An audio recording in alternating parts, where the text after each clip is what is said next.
ఓం నమ శివాయ. నమో కాళభైరవాయ నమ. నమో రాజమాతాంగీ దేవి అని నమ.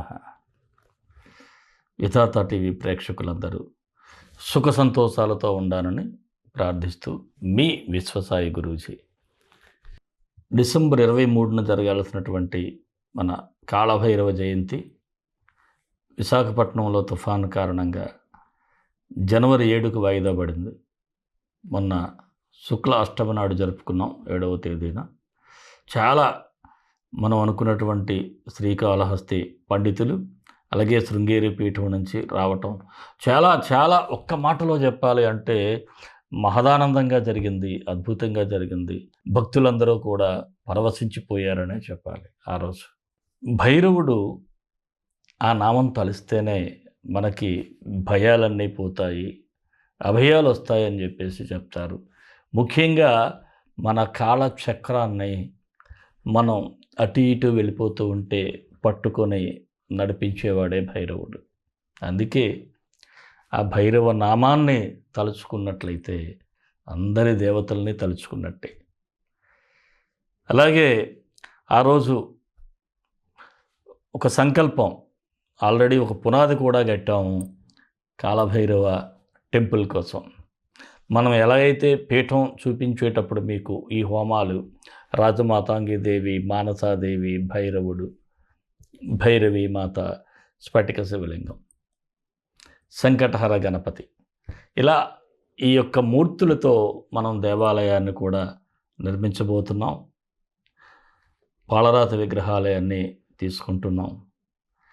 ఇది వారు కూడా పండితులు దానికోసం ఆశీర్వచనాలు కూడా ఇవ్వటం జరిగింది.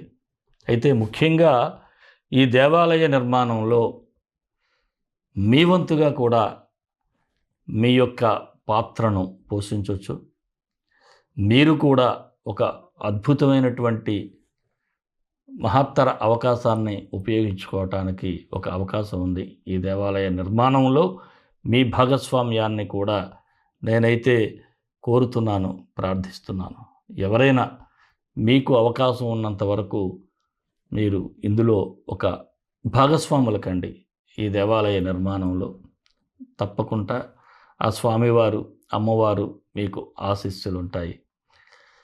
స్క్రీన్ మీద స్క్రోల్ అవుతున్నటువంటి నెంబర్కు మీరు ఈ దేవాలయ నిర్మాణం కోసం అని పెడితే వివరాలు తెలియజేస్తారు.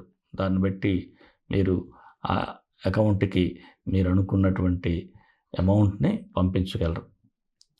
అలాగే మరి యాజ్ యూజువల్గా మన పీఠంలో మరల రేపు అమావాస్య నుంచి కార్యక్రమాలు కొనసాగిస్తున్నాం. అమావాస్య నాడు రాజశ్యామల సహిత మహాకాల భైరవ హోమం జరుగుతుంది.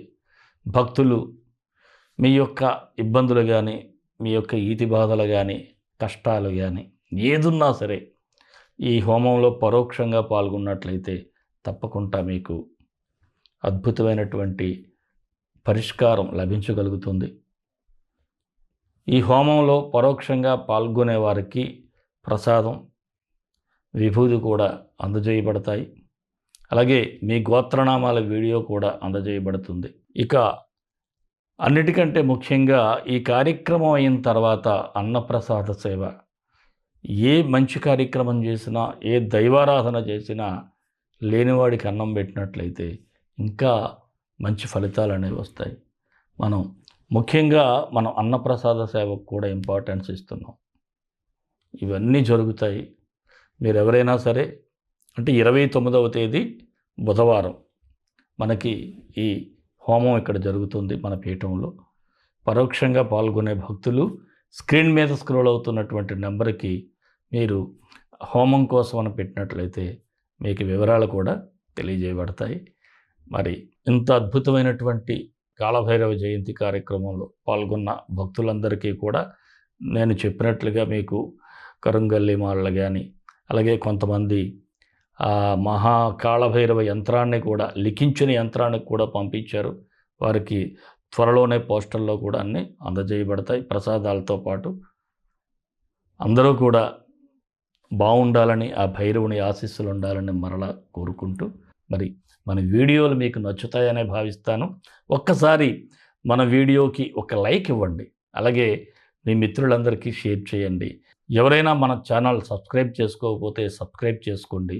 మరొక్క మాట ఏమిటంటే, చాలామంది గురువుగారు పరిహారాల సంగతి ఏమిటి అని అడుగుతున్నారు. అంటే నాకు అర్థమైంది ఏంటంటే, మీరు వీడియో పూర్తిగా చూడట్లేదు. మీరు వీడియో పూర్తిగా చూస్తే ప్రతి ఈ పక్షం రాశి ఫలాలకి పరిహారాలు ఇస్తున్నాను. ఆ మంత్రం చదువుకుని నేను చెప్పినట్లుగా చేస్తే మంచిగానే ఉంటుంది. అందువలన వీడియో చివరి వరకు చూడండి, పరిహారాలు మీకు కనిపిస్తాయి. మరొక్క మాట ఏమిటంటే, భైరవ శక్తి ఛానల్ ఉంది. త్వరలోనే అందులో ఒక దైవ సాధన, అంటే మన భైరవ సాధన ఎలా చేయాలి ఏమిటనే విషయాల మీద ఇంటర్వ్యూస్ కూడా రాబోతున్నాయి. మీరందరూ కూడా త్వరగా ఆ ఛానల్ కూడా సబ్స్క్రైబ్ చేసుకొని ప్రతి ఒక్కరూ చూస్తే ఇంకా బాగుంటుందని మనస్ఫూర్తిగా కోరుకుంటూ మరి రాశి ఫలాల్లోకి వెళ్ళిపోదాం. తులారాశి జనవరి 16 నుంచి 31 వరకు తులారాశి వారికి సూచనలు, సలహాలు. ముఖ్యంగా ఈ రాశి వారికి చాలా సమయం అయితే అనుకూలంగా ఉంది. మీరు ఏదైనా ఒక కార్యక్రమాన్ని మొదలుపెట్టాలి అనుకుంటే తప్పకుండా మొదలుపెట్టవచ్చు. మీకు అన్ని విధాలుగా సవ్యంగా సాగేటువంటి పరిస్థితులు అయితే ఉన్నాయి. అలాగే మీలో గతంలో ఏదైనా చేయగలమా లేదా అనేటువంటి భయం కూడా ఆవహించి ఉంటుంది. అలాంటి భయాలు కూడా మీకు తొలగిపోతాయి. కాకపోతే ఖర్చుల విషయంలో మాత్రం కాస్త నియంత్రణ చేయాలి, చేస్తారు కూడా. ఇక వ్యక్తిగత కొన్ని రహస్యమైనటువంటి సమాచారాలు ఉంటాయి. అవి ఎవరికి బయటికి చెప్పటం అంత మంచిది కాదు. ఒక్కొక్కసారి కొంతమందికి ఏదైనా మీకు మందు అలవాటు ఉన్నా అలాంటి సమయాల్లో రహస్యాలు బయటకు చెప్తారు. అది కూడా చాలా జాగ్రత్తగా ఉండండి. మీరు అలాంటి అలవాట్లు ఉన్నవారు ఈ రహస్యాలను చెప్పకుండా ఉండే ప్రయత్నాలు చేయాలి. ఇక నూతన పరిచయాలు కూడా పెరిగేటువంటి పరిస్థితులు కనిపిస్తూ ఉన్నాయి. కాకపోతే మీ సహోదర వర్గంతో మాత్రం చిన్నపాటి విభేదాలైతే వచ్చే సూచనలు అయితే ఉన్నాయి. ఇక స్థిరాస్తి కొనుగోలు వ్యవహారాల్లో అంతా మీకు అనుకూలంగానే ఉంటుంది. మీరు కొనేటువంటి స్థిరాస్తుల్ని ఒక్కసారి పరిశీలన చేసుకొని మీరు ముందుకు వెళ్ళిపోవచ్చు. అలాగే గృహ నిర్మాణ ప్రయత్నాలు చేసేవారికైతే అందులో కదలికైతే కనిపిస్తూ ఉంది. అలాగే ఎవరైతే ఎక్కువగా అప్పుల బాధలో కూరుకుపోయి ఉంటారో వారు కూడా మీ యొక్క అప్పుల బాధల నుంచి క్రమేపీ తగ్గించుకునేటువంటి ప్రయత్నాలు కూడా మొదలు పెడతారు. విదేశాలు వెళ్ళాలి అనుకునే వారికి మీ ప్రయత్నాలు ప్రారంభించండి, అన్నీ శుభ ఫలితాలే వస్తాయి. ఇక వివాహం కాని వారికి వివాహ ప్రయత్నాలు అయితే సానుకూలంగా ఉన్నాయి. నిరుద్యోగులకు కూడా కాస్త అవకాశాలు మెరుగుపడే సూచనలు అయితే కనిపిస్తున్నాయి.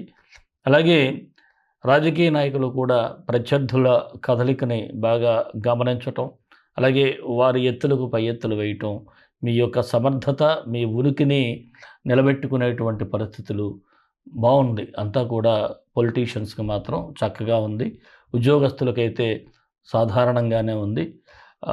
ఒక్కొక్కటి ఏదైనా సమస్య ఉంటే ఈ మంత్ ఎండింగ్కి తొలగిపోయేటువంటి పరిస్థితులు ఉన్నాయి.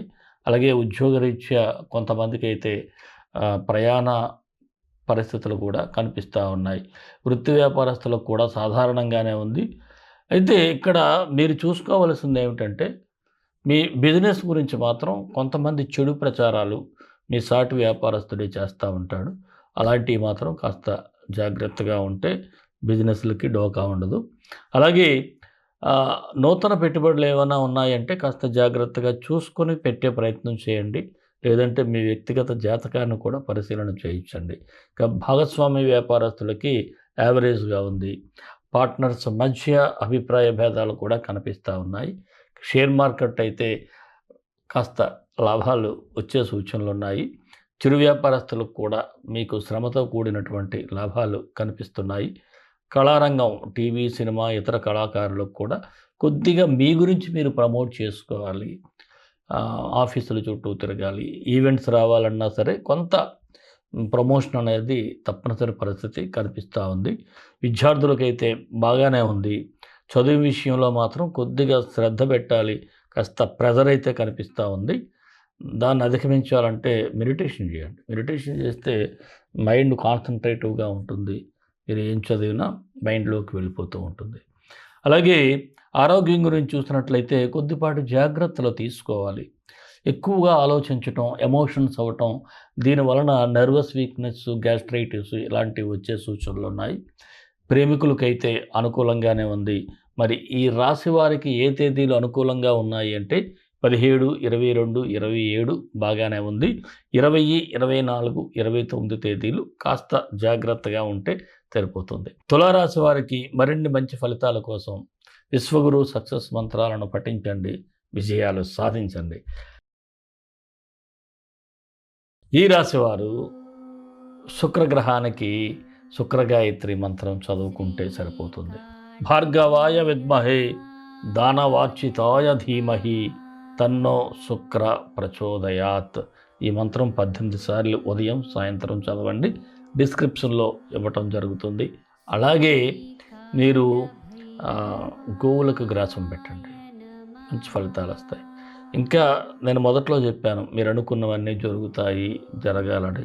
మన అమావాస్య నాడు జరిగేటువంటి హోమంలో కూడా పాల్గొన్నట్లయితే పరోక్షంగా ఇంకా డెఫినెట్గా మంచి జరుగుతూ ఉంది. మరి మన ఇష్టదైవం కాలభైరవుడు, కాలభైరవ గాయత్రి. కాళకాళాయ విద్మహే కాళాతీతాయ ధీమహి తన్నో కాలభైరవ ప్రచోదయాత్. దేశం కోసం, ధర్మం కోసం, భారతీయ సంస్కృతి విలువల కోసం పాటుపడదాం. స్వస్తి. సర్వే జనా సుఖినో భవంతు.